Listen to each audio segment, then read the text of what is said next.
मणिस्तंभ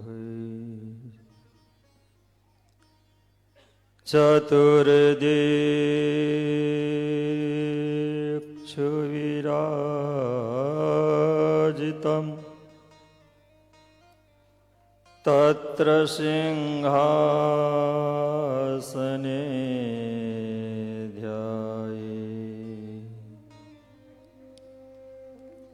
कृष्णं कमललोचनं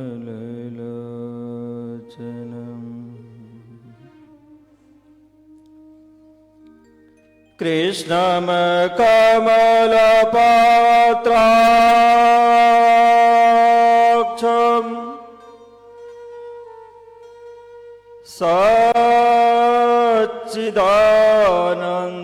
सच्चिदानन्दविग्रहम्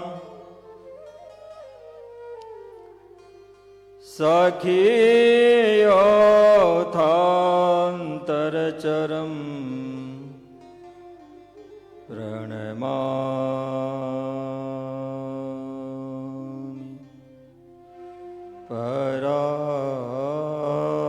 परात्परं प्रणमामि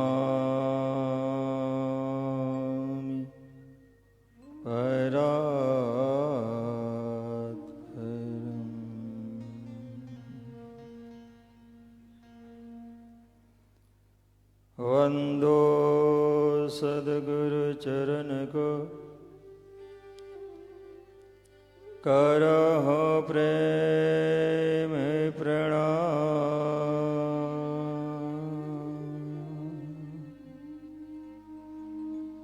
असुहरन मंगल करन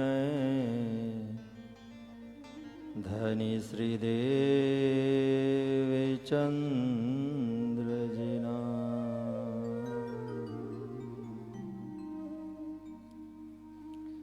श्री प्राणनाथ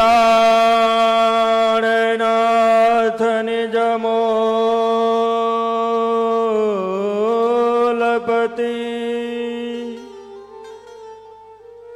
श्री मिहिराज सुना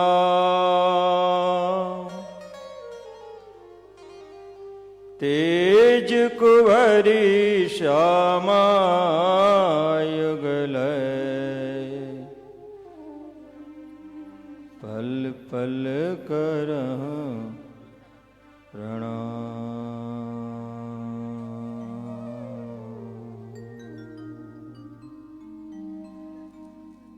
पल पल करहु प्रणाम।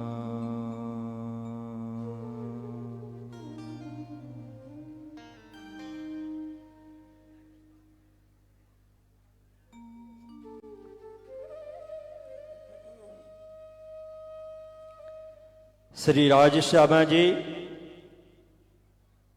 श्री राधा कृष्ण की असीम कृपा, नेपाल देवघाट की यह दिव्य भूमि, जहां पर श्री कृष्ण प्रणामी धर्म के परम विदुषी माता तारा जी और उनकी छोटी बहन यमुना जी, इनके अथक प्रयास से श्री कृष्ण प्रणामी मंदिर, श्री कृष्ण कृपा धाम का एक भव्य मंदिर, सुंदर मंदिर तैयार हुआ, जिस मंदिर के प्रतिष्ठा महोत्सव, पदरौनी महोत्सव के उपलक्ष्य में श्री कृष्ण प्रणामी धर्म का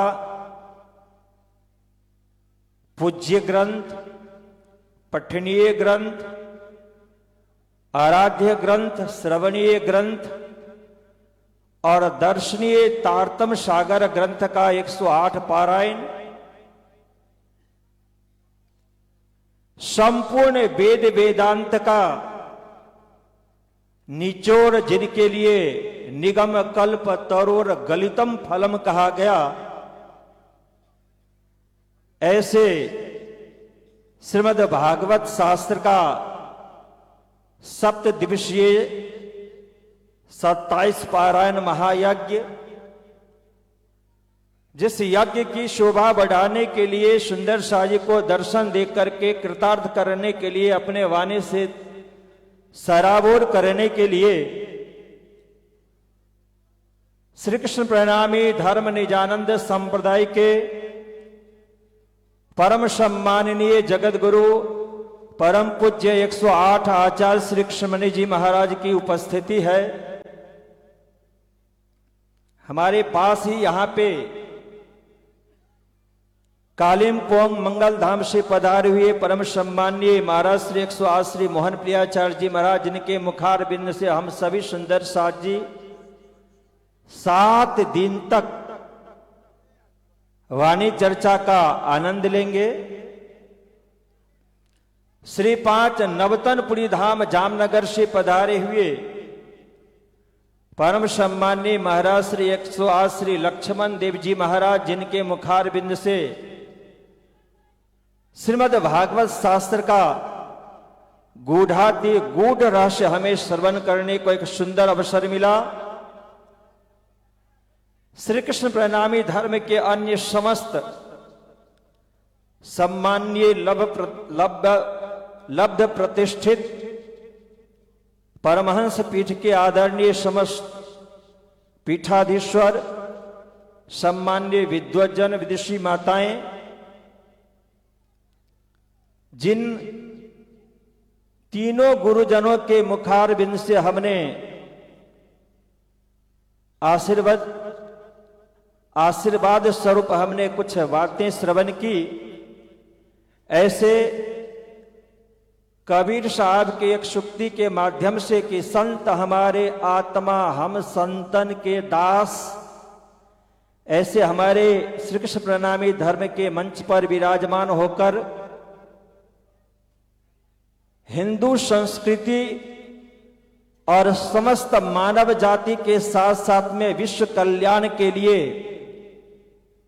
जिन्होंने नेपाल देवघाट के इस दिव्य भूमि पे अपने हिंदू संस्कृति को लेकर के, वैदिक परंपरा को लेकर के विश्व ब्रह्मांड को कल्याण की भावना से यहाँ पे उपस्थित होकर के दर्शन दे रहे हैं, ऐसे आदरणीय समस्त गुरुजनों को नमन और प्रणाम। श्री राज सामाजिक के अत्यंत लाडले श्री कृष्ण प्रणामी धर्मानुरागी धर्मपारायण सुंदर साथ जी, मुझे इतना बहुत नहीं पता था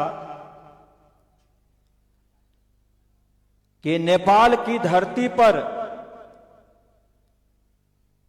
विदुषी माता के माध्यम से श्री कृष्ण प्रणामी धर्म का इतना बड़ा प्रचार प्रसार और भव्य मंदिर के प्रतिष्ठा महोत्सव के साथ साथ में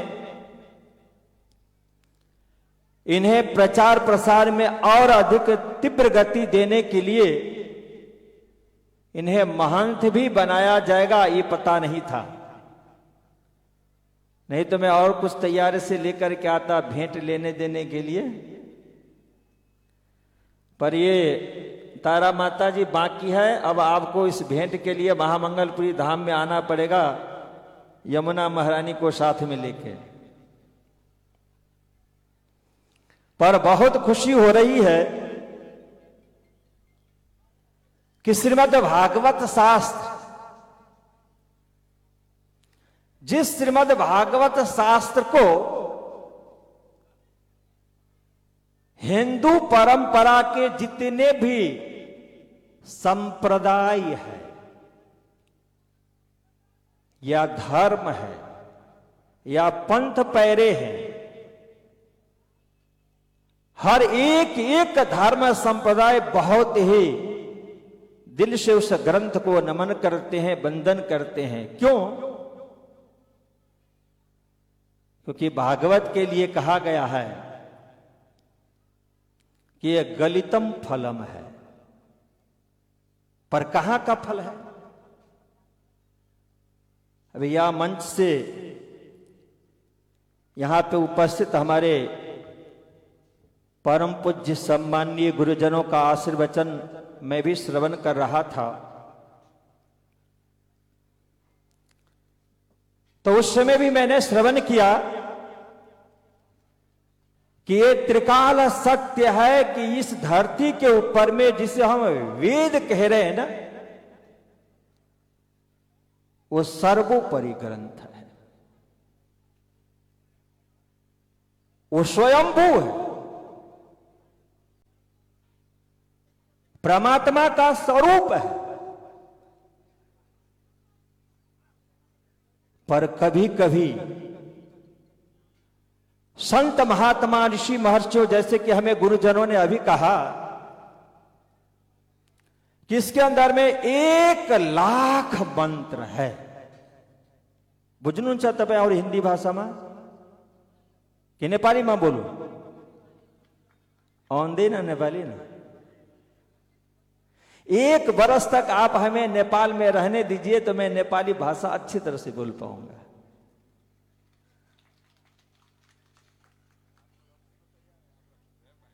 ये भी बात सही है। वेद के अंदर में 1,00,000 मंत्र, और ये मंत्र होता है ना, बहुत ही गंभीर अर्थ उसमें छुपा हुआ रहता है। इसके लिए विधान ही है कि मननाथ, जिसको सिर्फ मन से मनन किया जाता है, और जब मनन करते हैं ना तो एक ही मंत्र के अंदर में एक रूप नहीं बल्कि अनंत भाव छुपा हुआ रहता है, अनंत भाव। हमारे गुरुजन ने कहा,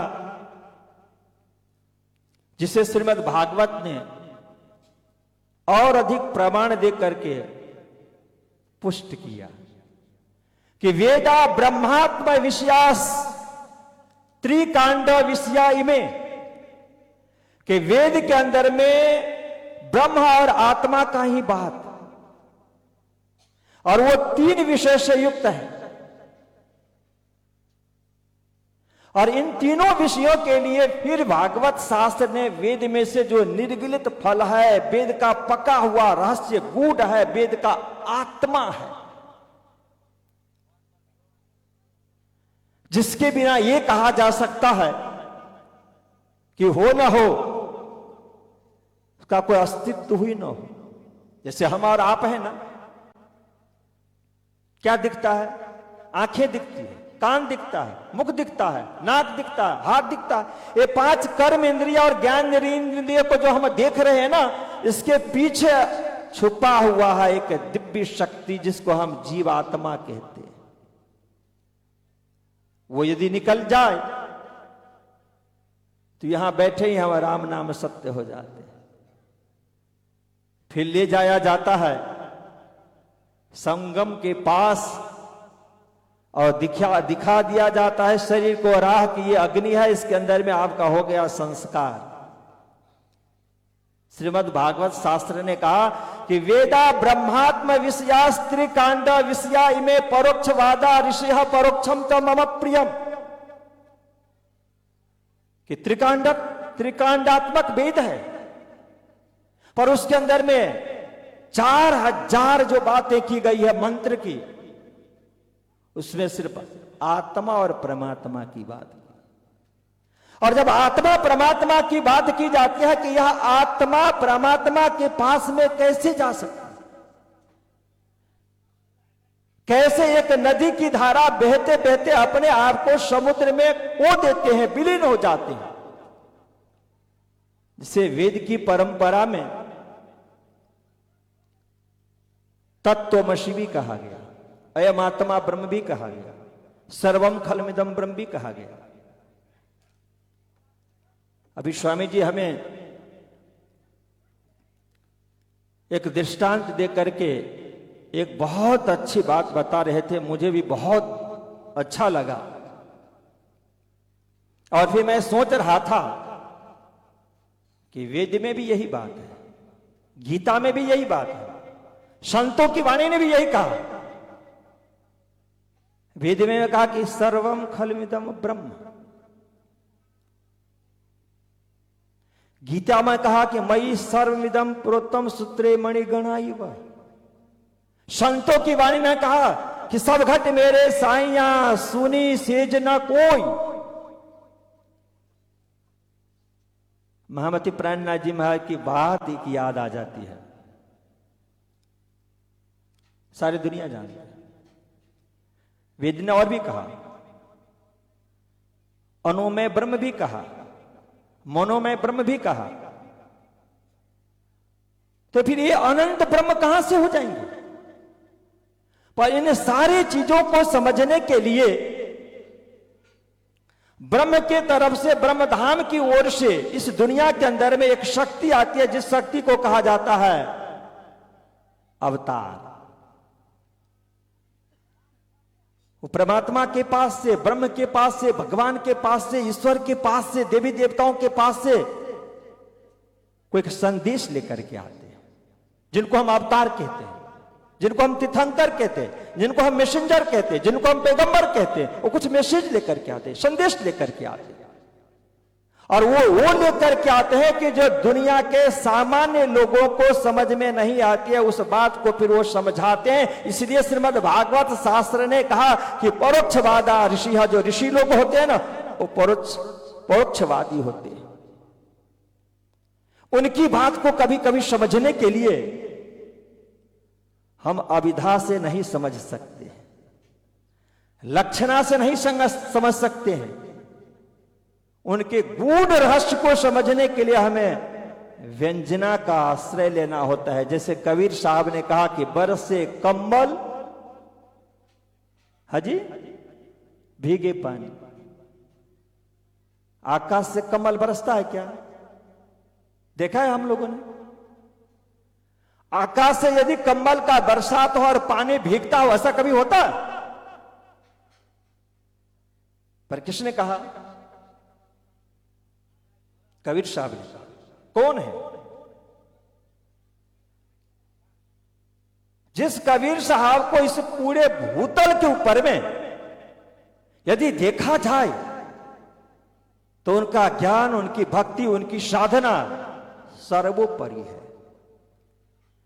उन्होंने प्रैक्टिकल करके वेद के एक एक मंत्र को प्रैक्टिकल करके देखा, उनका अनंत स्वरूप को उन्होंने दर्शन किया। पर इसके बाद उन्होंने भाव बताया, भाव बताया। भगवान शंकराचार्य जी का जब अवतरण हुआ तो उन्होंने इस रहस्य को स्पष्ट किया कि अणु में ब्रह्म कहा गया है, अणु को भी ब्रह्म कहा गया, मन को भी ब्रह्म कहा गया, जीव को भी ब्रह्म कहा गया, आत्मा को भी ब्रह्म कह दिया गया, सर्वम खलमिदम ब्रह्म कह दिया गया। इसका मतलब क्या होता है? तो फिर हम और आपके जैसे लोगों को उन्होंने समझाया कि ये ब्रह्म नहीं है।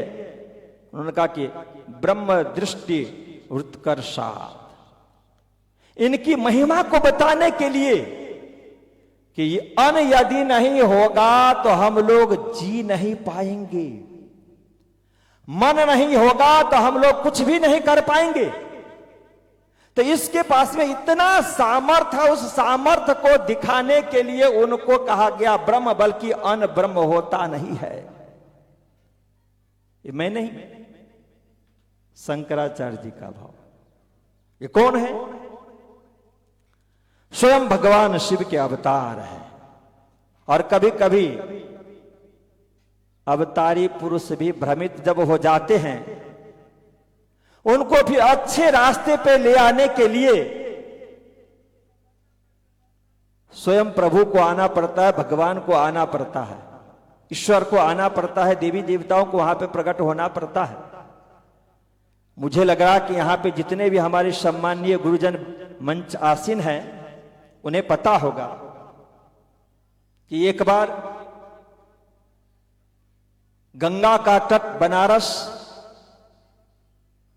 भगवान शंकराचार्य जी गंगा स्नान करने के बाद काशी विश्वनाथ को दर्शन के लिए जा रहे थे। वो प्रचार कर रहे थे यही सर्वम खलमिदम ब्रह्म। भगवान शिव ने देखा कि ये जो प्रचार कर रहा है कि सर्वम खलमिदम ब्रह्म, ये हकीकत में इनका कथनी है कि करनी भी है, प्रैक्टिकल भी है या नहीं। हाथ में झाड़ू लेकर के चंडाल बन करके वहां पे उपस्थित हो गए। पहले का नियम था, जैसे अपने यहां भी है ना, बीतक कथा में आपने श्रवण किया होगा कि सदगुरु धनी श्रीदेव चंद जी महाराज जब लीलबाई माता ने कहा कि आप ये सारी सेवाएं करें, भोजन बनाने का भी काम करें, बर्तन साफ करने का भी काम करें, पानी भरकर ले आने का भी काम आप करें, इसलिए कुछ सेवाएं हमें दे दे, ये तो मैं कर लूं। श्रीदेव चंद जी महाराज ने कहा कि आप पानी भर के ले आओगी ना, और उस जल के ऊपर में यदि किसी का छाया पड़ गया और फिर मैं आपको कहूंगा फिर से भर करके ले आओ, तो दूसरी बार भी भर के ले आओगी। और दूसरी बार भी किसी की छाया पड़ गई ना, फिर मैं तीसरी बार फिर आपसे कहूं तो आप गुस्से हो जाओगे, भाव बदल जाएगा। और भक्ति तो भाव के ऊपर में टिका है ना। भगवान शिव की बात और शंकराचार्य जी की बात हो रही।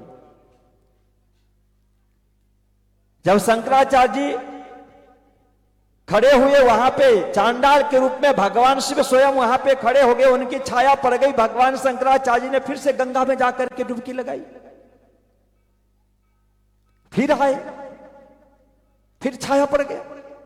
क्यों? उस समय का नियम था। आज तो इन चीजों के ऊपर में हम लोग ध्यान नहीं देते हैं, पर जहां पे जातिवाद है वहां सब कर्म कांड है, वहां पे बातें हैं। और कर्म कांड के भी विधि बताने वाले वेद ही है, जिसके लिए हमारे स्वामी जी ने आपसे कहा ना कि 80,000 मंत्र तो सिर्फ कर्म कांडात्मक है, जिसे भागवत ने भी पुष्ट किया कि बिल्कुल सही कह रहे आप। वेदा ब्रह्मात्मा विषया स्त्री कांड विषयाई, बिल्कुल सही। शंकराचार्य जी के ऊपर में जब छाया तीसरी बार पड़ा तो नहीं रहा गया, स्वभाव में परिवर्तन हो गया, है अवतारी पुरुष। और इसके बाद उनको डांटते हुए कहा, भले उन्होंने संस्कृत का ही शब्द उच्चारण किया, कस तुम कौन हो? उनको क्या पता कि ये झाड़ू रखा हाथ में, ये चांडाल, ये शूद्र, ये कौन होगा क्या नहीं होगा। वो मुस्कुराए और मुस्कुराते हुए चांडाल बन करके आए भगवान शिव, जिनके हाथ में झाड़ू लगाने वाला, रोड साफ करने वाला झाड़ू है। उन्होंने कहा, मुस्कुराते हुए कहा, सर्वम खलमिदम ब्रह्म। अब देखिए, उपदेश तो दे रहे थे, पर चरितार्थ हो पाना बहुत मुश्किल है, बहुत मुश्किल है। महामती प्राणनाथ जी ही नहीं कहा, इस दुनिया के अंदर में जो हम लोग सामान्य रूप से जानते हैं। अभी मैं यहां बैठा हुआ तो हमारे एक संत भरत जी नाम है उनका, जो 1000 रुपये का दक्षिणा दिया था मुझे। भरत जी आए लेकर के 1000 रुपया दिया, मैं उदाहरण दे रहा हूं। और नेपाल में आप देखें कि 1 रुपये के नोट 1 रुपये का भी है ना, लेकर के 1000 रुपये तक का नोट है। और हर नोट के ऊपर में यहां का गवर्नर का सिक्का होगा कि नहीं होगा? नोट तो सब है ना, पर हर नोट के ऊपर में जो सत्ता है ना, और गवर्नमेंट का सत्ता अलग अलग है या नहीं है? आप यदि कहीं जाएं संगम में स्नान करने के लिए, हम जैसे वहां भिक्षुक कोई बैठा हो और दोनों हाथ जोड़ करके आपको नमस्कार करे, प्रणाम करे, दंडवत करे, जय सिया राम करे, ओम नमो नारायण करें, और हाथ ऐसे फैलाएं, तो कितने देंगे? 1000 देंगे? मुश्किल से 1 निकाल के देंगे, 5 दे देंगे, 10 दे देंगे। और यदि 1000 निकलने का कोशिश भी करेगा ना तो उसको जबरदस्ती आप जेब में डाल लेंगे। क्यों? क्योंकि आपको पता है कि इसके अंदर में सत्ता अधिक है, अधिक सत्ता। भगवान शंकराचार्य जी और भगवान शिव ने इस पूरे विश्व के अंदर में सबको बताया कि ये जो मैंने गीता में कहा ना कि मई सर्वमिदं प्रोत्तम सूत्रे मणि गणा, ये बिल्कुल सत्य है। गीता में उसी चीज को फिर से दोहराया। सुनी चैव स्वपाके च पंडिता समदर्शिता। आज हम यहां पे संत लोग बैठे हुए गीता का ज्ञान का उपदेश दे रहे हैं। किसी पशु के साथ में हमको बैठा करके खाना खिलाने के लिए रख देंगे, खाएंगे? किसी चांडाल के साथ में बैठा करके रख देगा तो खाएंगे? एक पत्तल पे भोजन रख दिया जाए और एक गीता का उपदेश देने वाले संत को बैठा करके हम में से कोई भी हो उनको कहेंगे कुत्ते के साथ में बैठ करके भोजन करो, करेंगे? भगवान शंकराचार्य जी ने कहा कि ये ब्रह्म नहीं, ये जितने भी आपको उपदेश दिए गए ना, ये ब्रह्म दृष्टि रुतकर्षा, यह है परोक्षवादात्मक शब्द है। आत्मा परमात्मा की जहां बात होती है वहां पे सामान्य बातें हम नहीं लगा सकते हैं। पर श्री कृष्ण प्रणामी धर्म की विशेषता, इस निजानंद संप्रदाय का जो तत्व ज्ञान, जिसके लिए श्रीमद् भागवत शास्त्र में हम सारे प्रणामी धर्म के सुंदर साधी संत महात्मा को पता है, विद्वान विदुषियों को पता है कि जब अवतारों की परंपरा होती है, उस अवतारों की परंपरा के अंदर में जब सबसे अंतिम अवतार बुद्ध और कल्कि भगवान का होता है तो उस बुद्ध और कल्कि के रूप में दूसरा कोई भी नहीं आता है। उस समय के लिए श्रीमद् भागवत शास्त्र ने कहा कि एक माता विहित कलेरंते वासुदेवानुशिक्षितो वर्णाश्रमम युतम धर्मम पूर्ववत प्रथयिष्यतः। यह जो हम श्री कृष्ण प्रणामी धर्म की बात करते हैं, संप्रदाय और धर्म, बिल्कुल सत्य है कि दोनों में आकाश पाताल का अंतर है। धर्म एक मंजिल है। जितने भी संप्रदाय हैं उन सभी संप्रदायों का यदि कोई भी एक मंजिल होगा तो वह एकमात्र मंजिल होगा जिस मंजिल का नाम है धर्म। जैसे हमारे स्वामी जी ने एक बहुत बढ़िया श्लोक हम सबों के बीच में रखा, आकाशात पतितम तोयम यथा गच्छति सागरम सर्वदेवम नमस्कारम केशवम प्रति गच्छति। सारे दुनिया के लोग जानते हैं। फिर देवी देवताओं की पूजा को क्यों नहीं छोड़ देते हैं? ईश्वर भगवान की पूजा को क्यों नहीं छोड़ देते हैं? पर नहीं, यदि हमें अपने बच्चों को डॉक्टर बनाना होगा तो एक ही बार यूनिवर्सिटी और कॉलेज में नहीं पढ़ाया जा सकता है।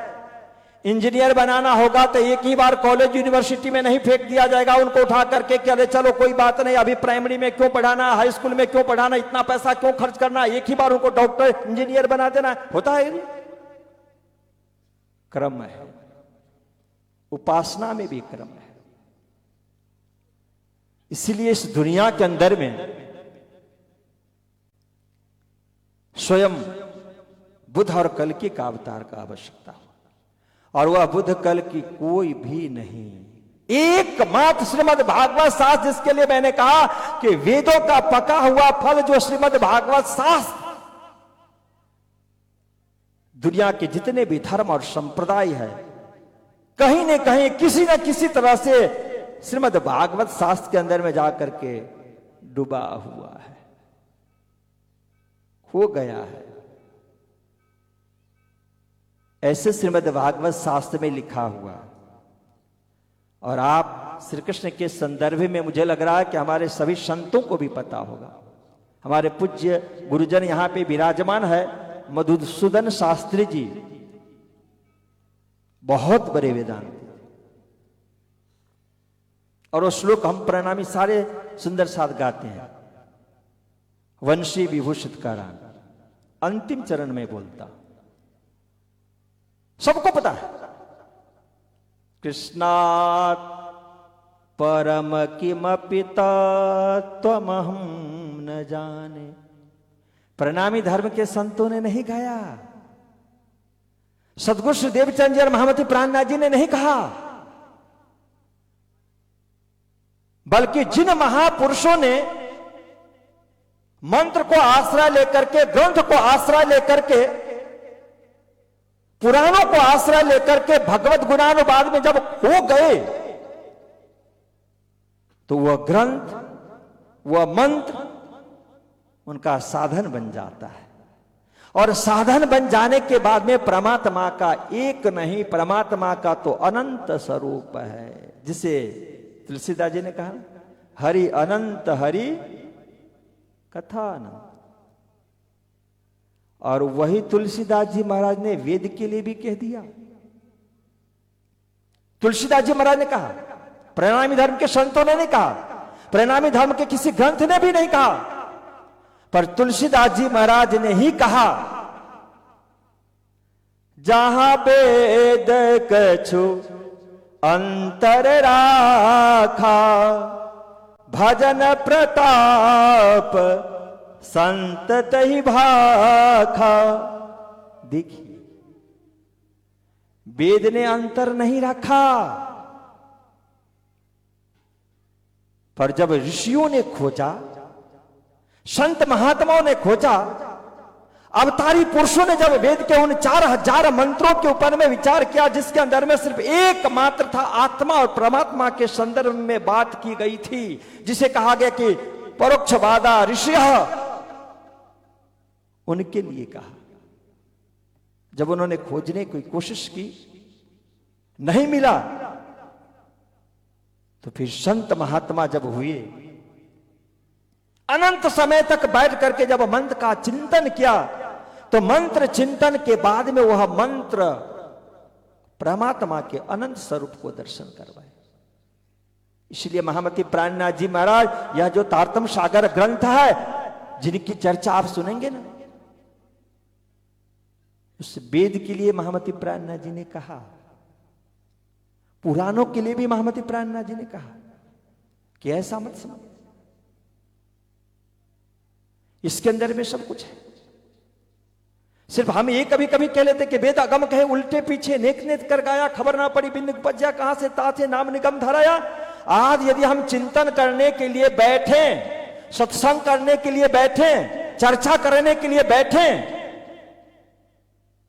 और फिर सामान्यतः गुरुजनों से हम निवेदन करें कि वेद अपौरुषीय है, पर किस समय से, वो कौन सा पुरुष है जिस पुरुष का अनंत रूप यह बन गया, जो पुरुष शुद्ध साकार से निराकार बन गए, निराकार से साकार बन जाया करते हैं, उसका निराकरण भी यहीं पे आएगा। इसलिए महामती प्राणनाथ जी ने कहा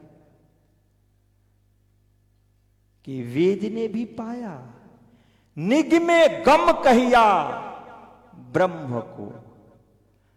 महामती प्राणनाथ जी ने वेद के अनंत स्वरूप को देखा, और देखने के बाद में फिर आपने कहा कि निगमे गम कहिया ब्रह्म को। फिर इसके बाद में कहा कि क्यों समझे ख्वाबी जन। ये दुनिया के लोग जो सिर्फ कर्मकांड में लिप्त रहते हैं, कभी ऊपर उठ करके जाते हैं तो कभी उपासना में जा पाते हैं, पर जब कर्मकांड से ऊपर उठ करके, उपासना से ऊपर उठ करके ज्ञान में और विज्ञान में नहीं जाएंगे,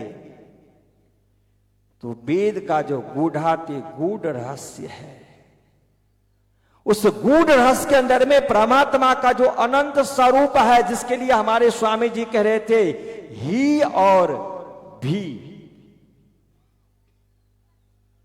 हम प्रणामी धर्म के सुंदर साथ जी कहीं बाहर से सीख करके नहीं आए, बाहर से नहीं। स्वामी जी श्रीमद् भागवत शास्त्र में जब रास का पंचाध्यायी शुरू होता है, उसमें से सबसे प्रथम श्लोक है भगवान पिता रात्रि शरदोत फुल्ल मल्लिका। और मैं निवेदन करता हूं उन सभी पूज्य गुरुजनों से, विद्वत चरण से, कि श्रीमद् भागवत का यह जो श्लोक है ना, पूरे दुनिया के विद्वानों से मैं कहता हूं कि श्रीमद् भागवत का यह जो श्लोक है, जिसके अंदर में भगवान पिता रात्रि की बात आई है, महामती प्राणनाथ जी महाराज के वाणी के सिवाय, इस ब्रह्म वाणी के सिवाय, निष्कलंक बुद्धा अवतार के सिवाय दुनिया के कोई भी व्यक्ति इसका संपूर्ण स्वरूप यदि प्रकट करता है तो ये सूर्य नारायण उनका शिष्य बनेगा। आज यहां से मैं घोषणा करता हूं। बैठ भगवान पिता रात्रि, भागवत का सूत्र है। भागवत क्या है? वेद का प्राण है, वेद का आत्मा है, संपूर्ण विश्व ब्रह्मांड के लिए। इसलिए सदगुरु धनुषदेव चंद जी महाराज को भागवत सुनने का शौक नहीं था, जिसके अंदर में स्वयं परब्रह्म परमात्मा का स्वरूप बैठा हुआ है। श्री कृष्ण आकर के जिनके लिए श्रीमद् भागवत ने प्रमाण दिया, ताप यहित कले रंगते वासुदेवानो शिक्षितो वर्णाश्रम युतम धर्मम पूर्ववत प्रतिष्ठित। इस समय में इस दुनिया में आकर के सदगुरु श्रीदेव चंद जी महाराज ने निजानंद संप्रदाय की स्थापना की है। बल्कि यह निजानंद संप्रदाय नहीं है, बल्कि यह निजानंद संप्रदाय श्री कृष्ण प्रणामी धर्म है। भागवत ने कहा क्या क्या उन्होंने? सदगुरु श्रीदेव चंद जी महाराज ने पूर्ववत प्रथयिष्यतः क्या, वर्ण और आश्रम से युक्त धर्म की स्थापना की है। धर्म सनातन होता है, शाश्वत होता है, अखंड होता है। जब संसार नहीं है, जिसलिए दुनिया के हर धर्म संप्रदाय की बातों में करता हूं। एक महामती प्राणनाथ जी महाराज ने कहा कि ना ईश्वर ना मूल प्रकृति ता दीन की कहूं अपादित। जब सृष्टि की उत्पत्ति नहीं थी,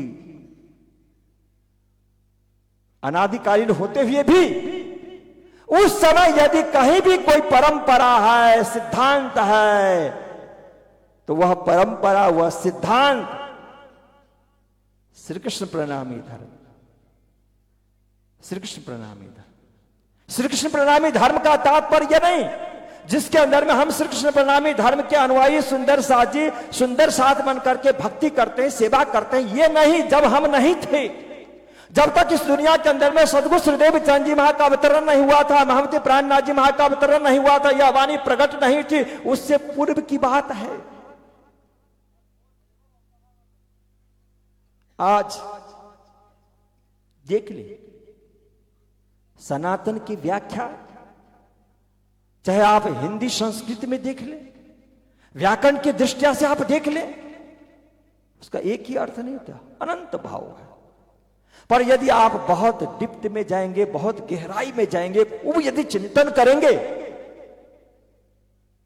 तो परमात्मा के सिवाय धर्म कुछ भी नहीं मिलेगा।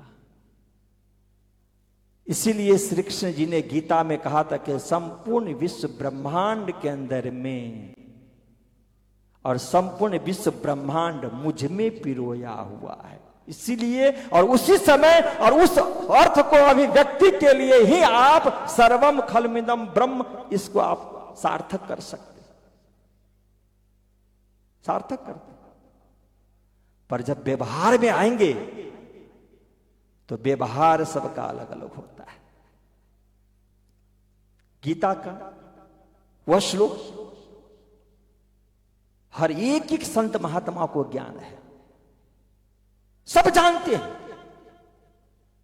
व्यवहार में लाके दिखाए, सुनिचय वसोपा के च पंडिता समदर्शन, कैसे होगा? इसलिए कभी कभी संत महात्मा गुरुजनों की आवश्यकता होती है। धर्मशास्त्र का जो गूढ़ रहस्य है, उस चीजों को भी ध्यान देना पड़ता है, स्वभाव को भी, उस रहस्य को भी समझना पड़ता है। पर श्री कृष्ण प्रणामी धर्म की एक बहुत बड़ी विशेषता कि छोटी से लेकर के और बड़ी से बड़ी तक की बातों को व्यवहार की भी बात की गई है, समाज की भी बात की गई है, राष्ट्र की भी बात की गई है, माया और ब्रह्म की भी बात की गई है, यहां तक कि प्राण, जीव और आत्मा, इन तीनों की बातें, तीनों का स्टैंडर्ड भी यदि कहीं भी खोजना होगा तो एक ही जगह पे महामती प्राणनाथ जी महाराज की वाणी में भी यह चीज मिल पाएगा आपको। श्री कृष्ण प्रणामी धर्म की स्थापना करके सदगुरु श्री देवचंद जी और महामती प्राणनाथ जी महाराज सिर्फ दुनिया के लोगों को ही जोड़ा नहीं, दुनिया की मानसिकता को ही सिर्फ जोड़ा ही नहीं, बल्कि समस्त विश्व ब्रह्मांड के प्राणी के लिए उनके दिल के अंदर में करुणा। और इसके बाद उन्होंने कहा कि चाहे आपकी मर्जी जो हो, मर्जी जो हो, आप उस अनंत शक्ति का जो अनंत नाम है, अनंत रूप है, अनंत उनकी लीलाएं हैं, उनमें से जो आपको मन पसंद आए वो करो ना। मार्केट के अंदर में आप खरीदने के लिए जाए, कपड़े एक ही प्रकार का होता है क्या? आपको जो न पसंद आए वो कहोगे वो दुकानदार से कि ये रखते क्यों, क्या रखने की आवश्यकता, ऐसा कहते हो कभी? अरे आप पैसे वाले हैं, आपको अच्छे चाहिए, महंगे चाहिए, जो मीडियम होगा उनको उस तरह से चाहिए, जो बहुत गरीब होगा उनको उस तरह से चाहिए। दुकानदार को सब कुछ रखना पड़ता है। इस समाज के अंदर में हर तरह का संप्रदाय है, पंथ है, पेड़े है, धर्म है, संप्रदाय है, सिद्धांत है। परमात्मा ने अनंत रूप लेकर के अनंत प्रकार की भक्तियों को उन्होंने शुरुआत कर दिया है, चाहे जो लोग। पर अंत में होगा क्या, जो हमारे स्वामी जी ने कहा ना, आकाशात पतितम तोयम यथा गच्छति, यही होगा। प्राणनाथ जी ने कहा कि चिंता न करो, बाइकाट नहीं किया। प्राणनाथ जी ने कहा कि यदि आप सूर्य की उपासना करते हैं तब भी आपको आना पड़ेगा। गीता में भी नियम बता दिया कि कोई डायरेक्ट है, कोई इनडायरेक्ट है, पर आएंगे मेरे पास में। उन्होंने ये कहा कि सूर्य की उपासना छोड़ करके कृष्ण के पास आ जाओ, इंद्र की उपासना छोड़ करके आप मेरे पास आ जाओ, देवी देवताओं की माताओं की उपासना छोड़ करके आ जाओ, भगवान शिव की उपासना छोड़ करके, भगवान विष्णु की उपासना छोड़ करके, भगवान राम की उपासना छोड़ करके आ जाओ। कभी भी नहीं कहा महामती प्राणनाथ जी ने, कभी नहीं कहा। पर फिर भी उन्होंने क्या कहा, कभी आप गुरुजनों से पूछना कि यदि भगवान शिव की उपासना हम करेंगे और हम इच्छा रखेंगे वैकुंठ में जाने के लिए, अब आप मुझे बताओ, भगवान शिव की उपासना हम करें और इच्छा रखेंगे हम वैकुंठ में जाने के लिए, तो क्या होगा? क्लियर होगा रास्ता? होगा? भगवान राम की उपासना करेंगे और फिर वैकुंठ में जाने की इच्छा रखेंगे, भगवान कहेंगे कि ऐसा ना करो भाई, साकेत धाम में जाओ। भगवान विष्णु कहेंगे वैकुंठ में आओ, भगवान शिव कहेंगे कैलाश बना हुआ है, आ जाओ। पर महामती प्राणनाथ जी ने क्या कहा, क्या हम देखी रे दुनिया जो इनको न करो अखंड। प्राणनाथ जी मत एक व्यक्ति नहीं जिनके लिए श्रीमद् भागवत शास्त्र ने कहा कि वह स्वयं बुद्ध कल्कि के अवतार है। बुद्ध कल्कि कौन? जो स्वयं परब्रह्म परमात्मा श्री कृष्ण है, उनके लिए उन्होंने कहा वो आएंगे इस दुनिया के अंदर में। वो क्या करेंगे कि वर्ण आश्रम से युक्त एक ऐसे धर्म की स्थापना करेंगे जिनका सबका सारे विश्व ब्रह्मांड के लोगों का वो मंजिल होगा। और उस मंजिल के लिए ही श्रीमद् भागवत शास्त्र ने, जो मैंने आपसे कहा था ना कि भगवान पिता त्रि, भगवान शब्द की बात हमारे स्वामी जी बता रहे थे कि हम लोगों में कभी कभी होता है, व्यवहार में हो जाता है, ही और भी में हो जाता है, पर धर्म शास्त्र को गूढ़ रहस्य को यदि दिखाना होता है ना तो वहां पे देखा जो ब्रह्म है ना। जब हमारे स्वामी जी प्रवचन करने के लिए यहां उपस्थित हुए, मंगलाचरण में उन्होंने बहुत बढ़िया उपनिषद का श्लोक सुनाया। पूर्णमदः पूर्णमिदं पूर्णात् पूर्णमुदच्यते पूर्णस्य पूर्णमादाय पूर्णमेवावशिष्यते। और तुलसीदास जी ने इसी चीज को बहुत बढ़िया भाव किया। जब परब्रह्म परमात्मा की व्याख्या उनको करना हुआ तो उन्होंने कहा एक अरूप अनीह अनामा अज सच्चिदा नंद पर धामा। तुलसीदास जी ने कहा कि एक अरूप अनीह, अनीह का अर्थ होता है इच्छा रहित। इच्छा रहित बताया परमात्मा। अब इच्छा रहित परमात्मा और इच्छा रहित यदि वो परमात्मा है तो फिर ये सृष्टि कैसे होगी, इतना सारा विकास कैसे होगा, फिर ही और भी कहां से आएगा, ये मुश्किल है। इसीलिए कहां पे व्यवहार है, कहां पे माया की बात है, कहां पे ब्रह्म की बात की है, किसके लिए भगवान शब्द का प्रयोग किया जाता है, किसके लिए ईश्वर शब्द का प्रयोग किया जाता है, किसके लिए ब्रह्म शब्द का प्रयोग किया जाता है, वह भी बहुत ही विचारणीय है। हम तो सारे के सारे मानव ही हैं, पर मानव होते हुए भी एक ही स्कूल कॉलेज में आप देखें तो पढ़ने वाले जो रहते हैं उनको क्या कहा जाता है, स्टूडेंट, विद्यार्थी कहा जाता है। पढ़ाने वाले को क्या कहा जाता है, टीचर कहा जाता है, लेक्चरर कहा जाता है, प्रोफेसर कहा जाता है। काम धाम करने वाला होता है ना वहां पे, वो क्लर्क वगैरह होता है तो एक ही, पर एक होते हुए भी व्यवहार में अलग अलग नाम दिया जाता है। और उस नाम को समझने के लिए ही धर्म शास्त्र की आवश्यकता होती है, गुरुजनों की आवश्यकता होती है, ज्ञान की आवश्यकता होती है। और उस ज्ञान की आवश्यकता के लिए फिर हमारे यहाँ संतों ने भी कहा अनंत शास्त्रम बहुलाश्च विद्या अल्पश्च कालो बहुविघ्नताच यत् सारभूतम तदुपासनीयम हंसो यथा क्षीरम इवाम्बुबध्यात्। परिणामी धर्म का सिद्धांत नहीं, ये संतों ने कहा, ये विद्वानों ने कहा। विद्वानों का चिंतन है कि जब आत्मा और परमात्मा की बात होती है उस समय में इन गूढ़ रहस्यों को हम देख पाते हैं, दर्शन हो पाता है, भाव प्रकट हो पाता है। इस दुनिया में यदि इस वाणी को हम उठा करके देखेंगे तो जितने बड़े मूर्ति के समर्थक महामती प्राणनाथ जी हुए, हिंदू धर्म के समर्थक महामती प्राणनाथ जी हुए, कहीं नहीं मिलेगा। औरंगजेब के समय में जब हरिद्वार के अंदर में मंदिर तोड़ा जा रहा था, मूर्तियों को खंडित की जा रही थी, हाथी के पैर में मूर्तियों को बांध करके घसीटा जा रहा था, उस चीज का उल्लेख महामती प्राणनाथ जी ने इस वाणी के अंदर में किया है। महामती प्राणनाथ जी महाराज मूर्ति के सबसे बहुत बड़े समर्थक यदि कोई है तो वह महामती प्राणनाथ जी महाराज। पर आप कहोगे,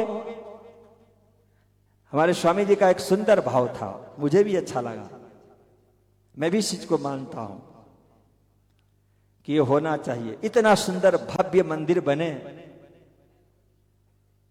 माताजी पूरे नेपाल में हिंदू धर्म में रह करके कृष्ण प्रणामी धर्म का प्रचार प्रसार करें, कृष्ण भक्ति का प्रचार प्रसार करें, और फिर मूर्ति ना हो, ये थोड़ा सा लगता तो ऐसे ही है। हम सब जानते हैं बहुत बड़े मूर्ति के महामती प्राणनाथ जी समर्थक, पर श्रीमद् भागवत शास्त्र में मुझे अभी याद आ गया, महात्म्य में एक श्लोक आता है, तेने यम वांगमयी मूर्ति प्रत्यक्षा वर्तते हरि सेवनात् श्रवणात् पाठात् दर्शनात् पापनाशिनी। स्वामी जी श्लोक है महात्म्य में,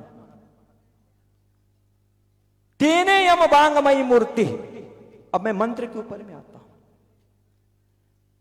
जो मंत्र है जो शुद्ध चैतन्य स्वरूप, शंकराचार्य जी महाराज ने कहा उस परब्रह्म परमात्मा के लिए विशुद्ध स्वरूप है, साकार से भी ऊपर। वह परब्रह्म परमात्मा ने शब्द का रूप धारण कर लिया, मंत्र का रूप धारण कर लिया, शब्दों के अंदर में प्रवाहित हो गए। इसलिए उपनिषदकार ने कहा कि शब्द ब्रह्मणि निष्णाता पर ब्रह्मादि गच्छति, पर ब्रह्म परमात्मा की ओर वही जाने में सक्षम है जिन्होंने शब्द का अध्ययन किया हो, मंत्र का अध्ययन किया हो, वेद का अध्ययन किया हो। बिना शब्द ब्रह्म के चिंतन से पर ब्रह्म परमात्मा को दुनिया में कोई भी पा नहीं सकता, अनुभूति नहीं कर सकता है। शब्द ब्रह्मणि निष्णाता पर ब्रह्मादि गच्छति। भागवत ने कहा कि तेने यम बांगमयी मूर्ति। महामती प्राणनाथ जी ने, जो मैंने शुरुआत में निवेदन किया था, यह जो ग्रंथ है ना, इस ग्रंथ को मैंने कहा कि यह श्री कृष्ण प्रणामी धर्म का पूज्य ग्रंथ है। जिनकी पूजा होती है, पूजा किनकी होती है कि मंदिर में सुंदर सा, बहुत बढ़िया, लाखों करोड़ की हम मूर्ति बनाएं, उसको हीरे मोती से सजाएं, धातु की हम मूर्ति बनाएं, सोने चांदी की बनाएं, मिट्टी की हम मूर्ति बनाएं, लोहे की हम मूर्ति बनाएं, बालू की हम मूर्ति बनाएं, उसकी पूजा हम करें। पर उस पूजा में हमारी पूजा तब सफल हो पाती है कि जब उसके अंदर में प्राण की प्रतिष्ठा होती है। पर आप समझो से मैं जानना चाहता हूं कि बहुत सुंदर भव्य मूर्ति हम ले आए राधा कृष्ण की, भगवान श्री राम और सीता जी की, लक्ष्मी जी और भगवान विष्णु की, भगवान शिव पार्वती की। किसने बनाए? किसने बनाई मूर्ति? किसने बनाई? भगवान शिव ने अपनी मूर्ति अपनी बनाई, भगवान कृष्ण ने अपनी मूर्ति अपनी बनाई, बनी मूर्ति, पर उसमें प्राण की प्रतिष्ठा होती है। एक बात और मैं कह दूं, अपने यहां बीतक में सबसे बढ़िया प्रसंग आता है कि सदगुरु धनुष देव चंद जी महाराज जब अपने गुरु जी के पास, हरिदास जी महाराज के पास में थे, तो उनके पास में दो मूर्तियां थी ना? थी। मूर्तियों का नाम क्या है? बांके बिहारी और बालमुकुंद। देखिए, और एक दिन बाल मुकुंद जी भगवान अंतर ध्यान हो गए, हरिदास जी महाराज खोजते रहे, 24 घंटे तक वो मूर्ति नहीं मिली। सत्य है कि नहीं है ना? बाल मुकुंद जी थे कि नहीं थे? सोने चांदी की मूर्ति होगी ना, पर नहीं, उस मूर्ति के अंदर में प्राण, उस मूर्ति के अंदर में चैतन्य शक्ति आकर के बैठी हुई है कृष्ण की, बाल मुकुंद भगवान की। तब ये वो अंतर ध्यान हो गए। यदि वो नहीं होते तो मूर्ति अंतर ध्यान कभी नहीं होते। तो इससे बढ़कर के सदगुरु श्रीदेव चंद्र महामती प्राणनाथ जी से बढ़कर के दुनिया में मूर्ति पूजक के समर्थक कौन हो सकते हैं? तालियां ना बजाओ भाई, सुनो। खबर नहीं मेरी बात पूरी आपको समझ में आती है या नहीं आती है? आती है। पर देखिए, अब मैं जानना ये चाहूंगा कि भगवान कृष्ण का प्राण कहां से आया उसमें। भगवान विष्णु, भगवान शिव, ब्रह्मा जी, माता जी, गणपति जी, हनुमान जी का प्राण कहां से आता है? कहां है वो प्राण? कभी आपने सोचा प्राण कहां है? मूर्ति बनाने वाले, चाहे वो मिट्टी की हो, चाहे बालू की हो, चाहे लोहे की हो, चाहे पत्थर की हो, या धातु की हो, या मनो में मूर्ति हो, कोई भी मूर्ति हो, पर उस मूर्ति के अंदर में प्राण, उन देवी देवताओं का, ईश्वर भगवान का, परमात्मा का प्राण कहां से आया? शक्ति कहां से आई? हमें गुरुजनों ने बताया, वो प्राण है मंत्र में। और वो मंत्र कहां है? ग्रंथ में। इसलिए मैं कह रहा हूं कि भागवत सिर्फ कथा करने के लिए ही नहीं है, भागवत चिंतन करने के लिए भी है। इसलिए विद्वज्जन ने कहा कि विद्यावताम भागवते परीक्षा, चिंतन करने के लिए। भागवत के महात्म्य में जो बताया गया है कि तेने यम बांगमयी मूर्ति प्रत्यक्षा वर्तते हरे, श्रीमद् भागवत शास्त्र ये मूर्ति है, गीता ये मूर्ति है, रामायण ये मूर्ति है, शिव पुराण भगवान शिव की मूर्ति है, देवी पुराण देवी जी की मूर्ति है। इसी तरह से श्री कृष्ण प्रणामी धर्म के ये पूज्य ग्रंथ को हम दर्शन करें, जिस ग्रंथ के संदर्भ में मैंने कहा कि यह हमारा पूज्य ग्रंथ है, इस ग्रंथ को मूर्ति कहा गया। इस ग्रंथ का नाम है बांगमयी मूर्ति। भागवत ने कहा कि तेने यम बांगमयी मूर्ति प्रत्यक्षा वर्तते हरे। क्या होगा उससे? उन्होंने उपाय भी बताया कि सेवनाथ, देखिए अपने यहां क्या क्या किया जाता है, जब रात में शयन करवाते हैं तो क्या गाते हैं? पढ़ो श्री राज अवार भई। किनको चुलाते हैं? हम पूजा भी करते हैं ना, नहलाते भी है ना, वस्त्र भी पहराते हैं ना, नैवेद्य भी समर्पण करते हैं ना। इसलिए श्रीमद् भागवत ने कहा कि यह जो बांगमयी मूर्ति है, तेने यम बांगमयी मूर्ति ही उनके लिए कहा गया कि सेवनाथ, सेवा भी की जाती है, श्रवणात्, श्रवण भी करते हैं ना, पाठाद, पारायण पाठ भी हो रहा है ना। इस सबसे क्या होता है? पापनाश, दर्शन भी किया जाता है। इसलिए श्री कृष्ण प्रणामी धर्म में जो मैंने आपको श्लोक बताया, यत् सारभूतम तदुपासनीय, श्रीमद् भागवत शास्त्र ने कहा कि परोक्षवादा ऋषियः परोक्षम त मम प्रिय। जब परोक्षवाद के रूप में हम जाएंगे, जब हम कर्मकांड और उपासना से ऊपर उठ करके जाएंगे, ज्ञान और विज्ञान में जब हम जाएंगे, तो हमें दिखेगा कि जितने भी मंत्र है ना, हर एक एक मंत्र परमात्मा का स्वरूप है, परमात्मा की मूर्ति है, परमात्मा का शरीर है। संत महात्मा ऋषि महर्षि, जब मंदिरों की परंपरा नहीं थी, पूजा पाठ की परंपरा नहीं थी, उस समय में जब ऋषि लोग जंगल में रहा करते, पहाड़ के कंदरों में रहा करते थे, उस समय उपासना करते थे। किन की उपासना करते थे? किन की पूजा करते थे? इसलिए कभी कभी आप भागवत का श्लोक जो बहुत ही सुंदर है, एक बरहा पीडम और दूसरा है अहो वकीयम, सुखदेव जी महाराज के लिए कहा गया। जब इन दोनों श्लोकों का जब हम गूढ़ चिंतन करेंगे ना, तब हमें पता चलेगा कि मंत्र किस तरह की मूर्ति होती है, और उस ग्रंथ की उपासना से क्या परिवर्तन आता है।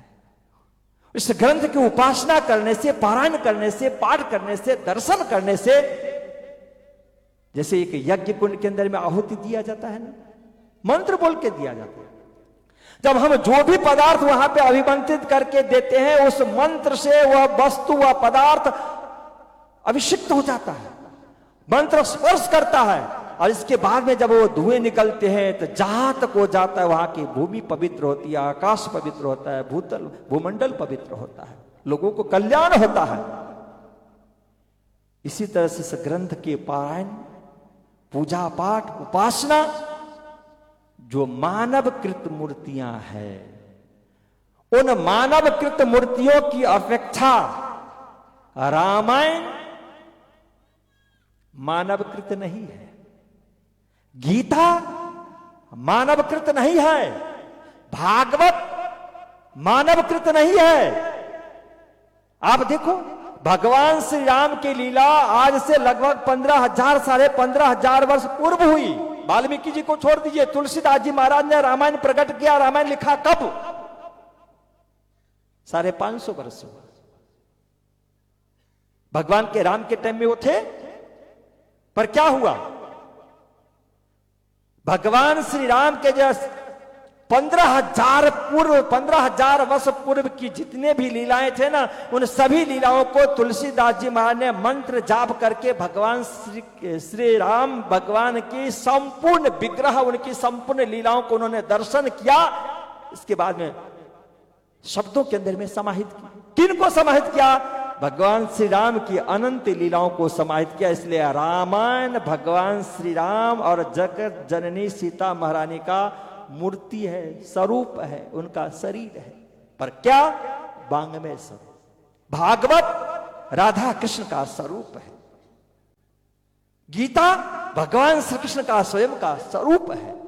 इसी तरह से यह जो हमारा दिव्य ग्रंथ है, यह दिव्य ग्रंथ प्रकट करने वाले स्वयं, जैसे वेद व्यास जी महाराज ने संपूर्ण भागवत को प्रकट किया, पर भागवत के अंदर में राधा कृष्ण का स्वरूप बैठा हुआ, उनका शरीर है। इसी तरह से महामती प्राणनाथ जी ने सब दिव्य वाणी को प्रकट किया, पर संपूर्ण वाणी के अंदर में हवे पहला मोहजलनी से लेकर के अंतिम तक के एक एक चौपाई के एक एक चरण, एक एक शब्द के अंदर में राधा कृष्ण राज श्यामा जी का स्वरूप छुपा हुआ है, उनकी मूर्ति है। इसलिए श्री कृष्ण प्रणामी धर्म में सबसे महत्वपूर्ण वांगमयी मूर्ति की पूजा की जाती है, आराधना की जाती है, उपासना की जाती है। और भी शब्द का जो प्रयोग होता है सिर्फ भाव को एक अभिव्यक्ति के लिए कि भाई ये 1 रुपया है, ये 5 रुपया है, ये 10 रुपया है, ये 50 रुपया है, ये 100 रुपया है, ये 500 रुपया है। और जब अनंत में जाते हैं तो उनको लिए कह दिया जाता है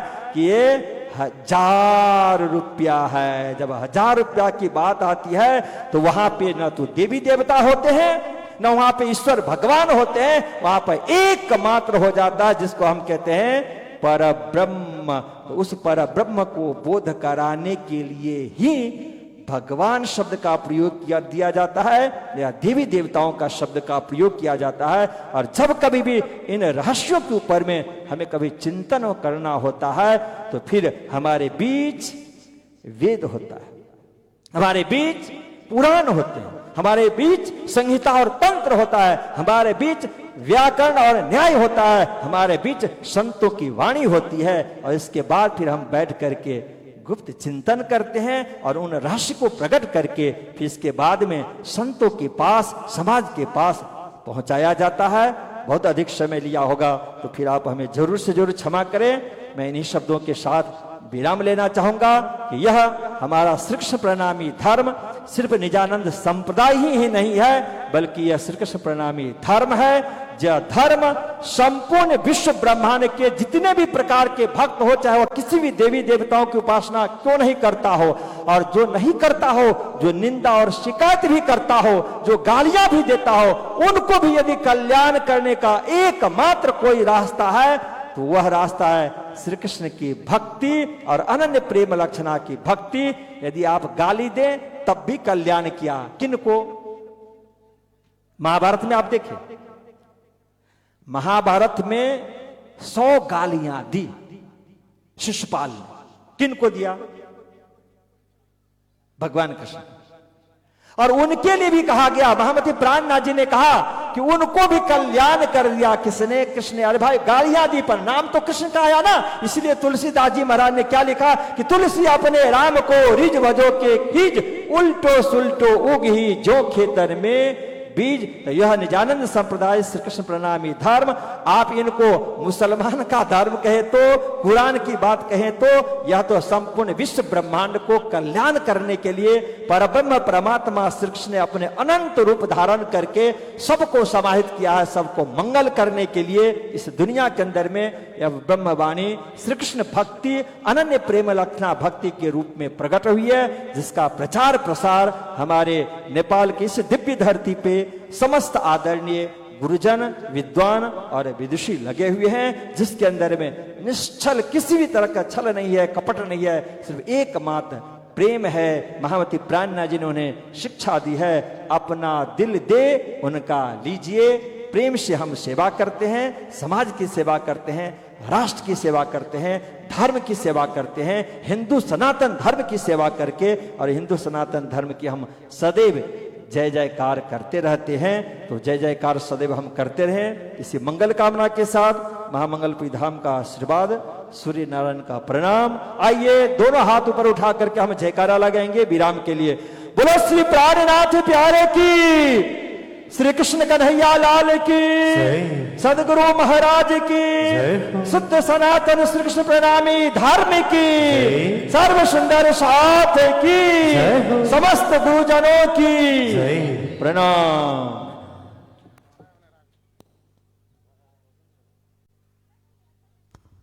बोलो कृष्ण